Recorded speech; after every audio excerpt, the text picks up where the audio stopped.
Hello and welcome to Global Flows. I'm Patrick Brady, and today we've got a lot of interesting articles. I haven't recorded in a little while because things are busy. I've got several awesome articles to bring to you today. So let's get rolling here. At Global Flows, we talk about the flows of people, ideas, money, supply chain all across the world. And so I mainly source articles from Financial Times and Wall Street Journal, so I like to give them credit. And here we go. The first article: Global Network Behind the Fentanyl Crisis.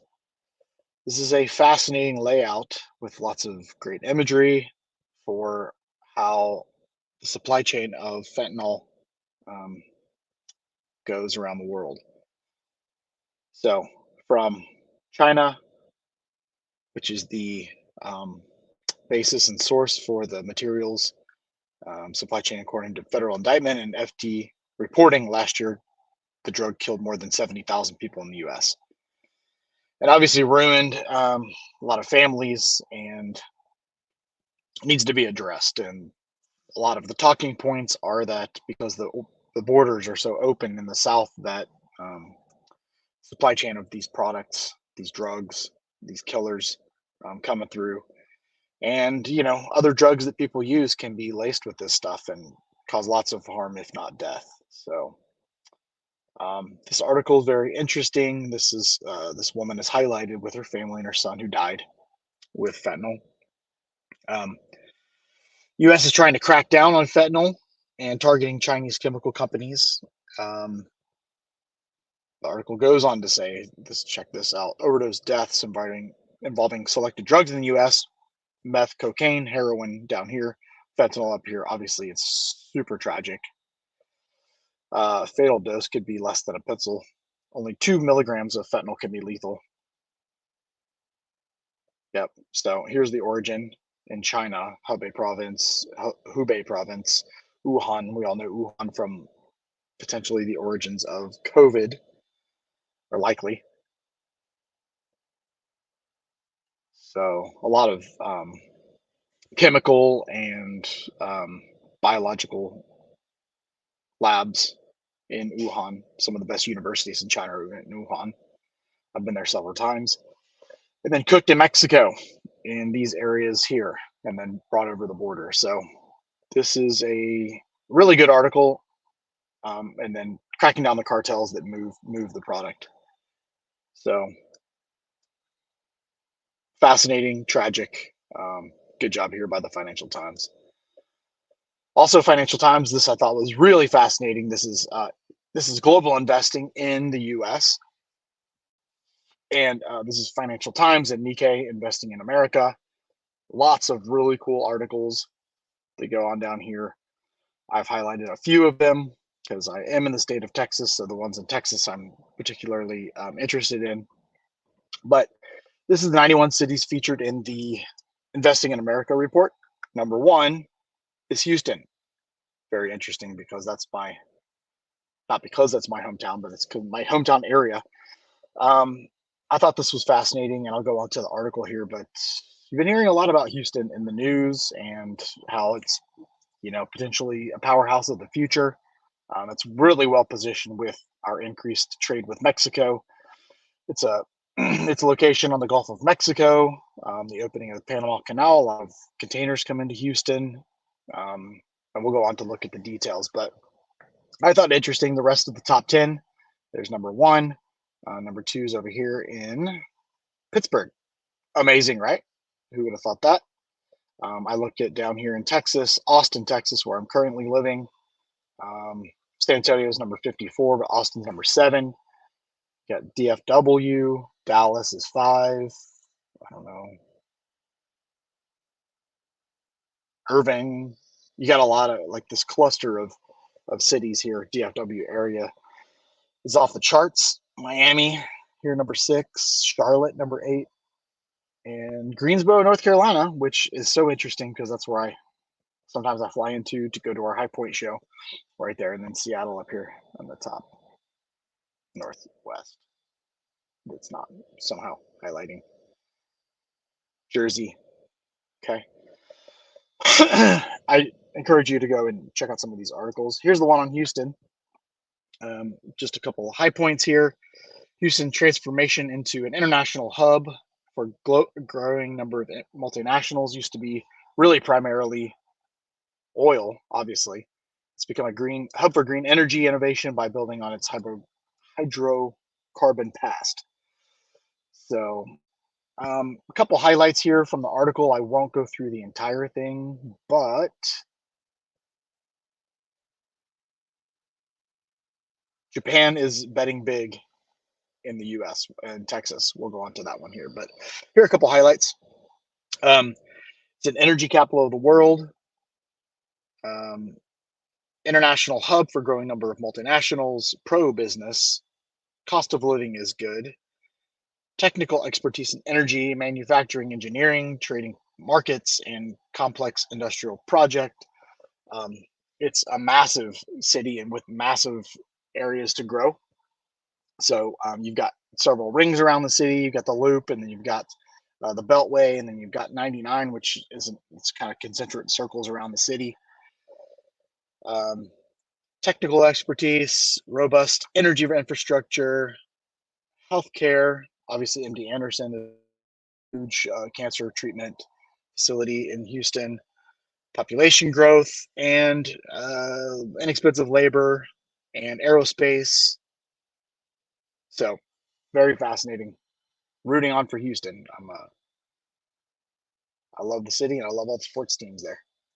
Here's a video by Peter which um, why he's bullish on Houston. I follow Zehan here on lots of YouTube videos and newsletters. Um, I'll leave the link in the show notes for all these articles. And then Japanese companies place U.S. bet on Texas.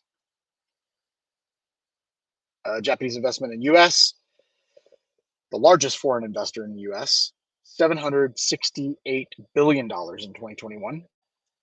And Texas is attracting Japanese businesses with low tax, cheap living costs, large port, direct flights to Japan. Probably from Houston, Dallas, maybe those two. I live in Austin. We have a direct flight to London, but we don't have a lot of direct flights over to the east. I'm sorry, the east. Yeah, the east. Um, and you got Houston, you got Dallas, and um, here in Austin, there's a lot of like tech investment. So Texas is looking good for the long haul. Ohio, here's an article about Ohio. Rust Belt turns into a magnet for chip fabs. They're investing major money into infrastructure for chips, and it's going to pay dividends. Ohio, made in America, no longer a slogan. Ohio is you know, I was listening to this article by Peter Zehan about the future of Ohio, manufacturing growth and political shifts. So bright future for Ohio. We also know that their oil reserves and manufacturing relocating back to the U.S. is going to play a very positive role for Ohio in the long term. China coal spending in response to U.S. trade hostility. Restrictions imposed over national security concerns have taken their toll on U.S. communities dependent on foreign-owned projects. This is another example of the de-risking from the Chinese perspective. China has invested a lot of money in real estate and farming and stuff into the U.S. It's a very hot political point to point those things out and reject a lot of China investments. But this also takes its toll on some of those recipients of that investment capital. Let's see. The investment in U.S. has plunged to the lowest level in more than a decade. Bilateral relationships deteriorate. Challenges for Chinese businesses, backlashes, discrimination, divided communities in the U.S. market. national security, and civil rights. Some civil rights activists worry that these measures are discriminating against people of Chinese descent. Those could be American people born in America, or could be immigrants with green cards, etc. Implication for the U.S. and the world. This document warns that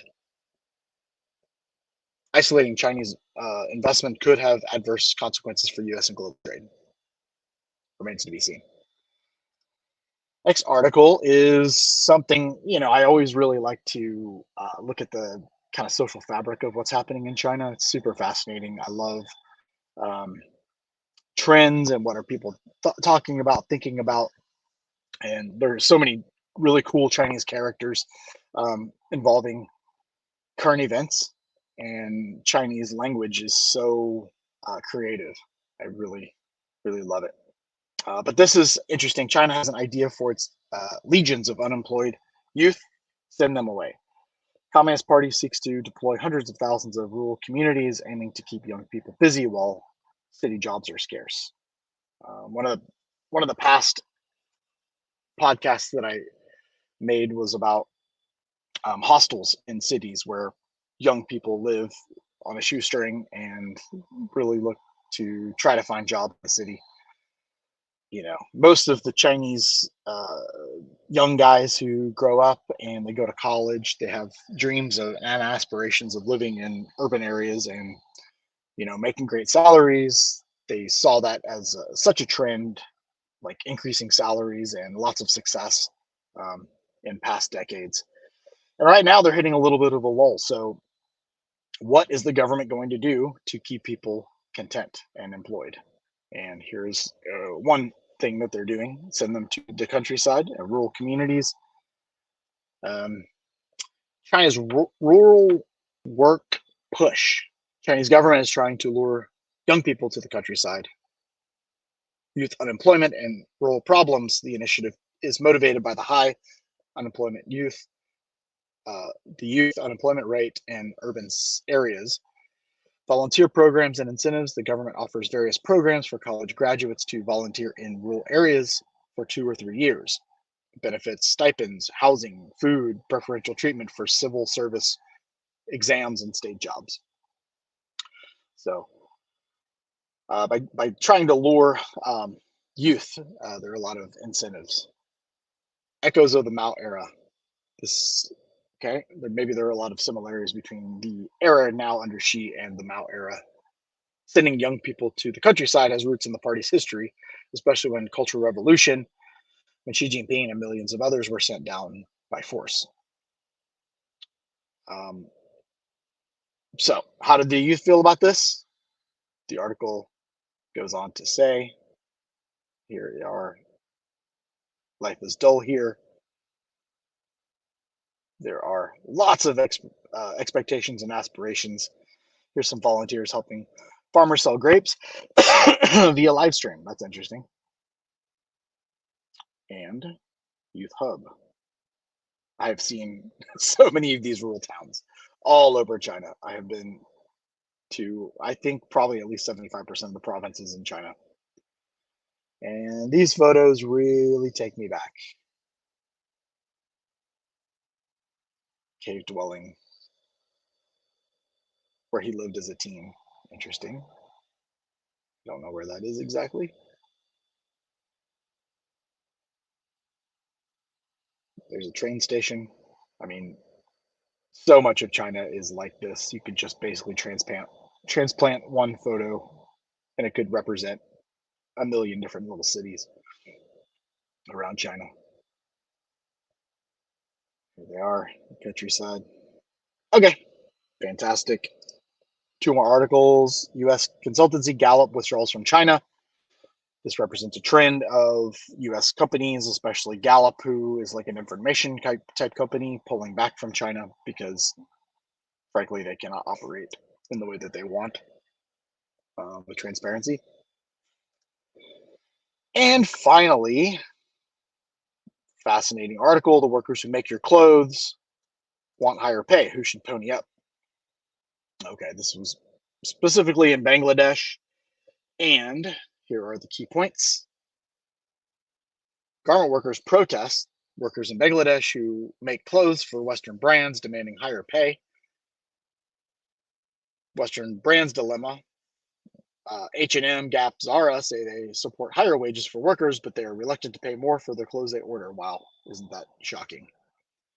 Bangladesh's garment industry, the world's low-cost garment producer, employing millions of people, mainly women. We actually have an employee, a contributor on our team from Bangladesh. Manik, he's a great guy. Understands. He's more high tech. He understands e-commerce. He understands um, Amazon and the way it works and how to market. And he's been a very valuable um, person on our team. So, but let's see if we can see any good photos here. Garment workers in Bangladesh make as little as $3 a day, about $75 a month. Okay. I hate to say the word sweatshop, but it's hard to think of these as anything other than. Also, keep in mind that the cost of living is extremely low. One final point on this, I do talk with our um, staff in Philippines, and the inflation. I think we all know we see inflation in Europe, we see inflation in the United States, all around the world.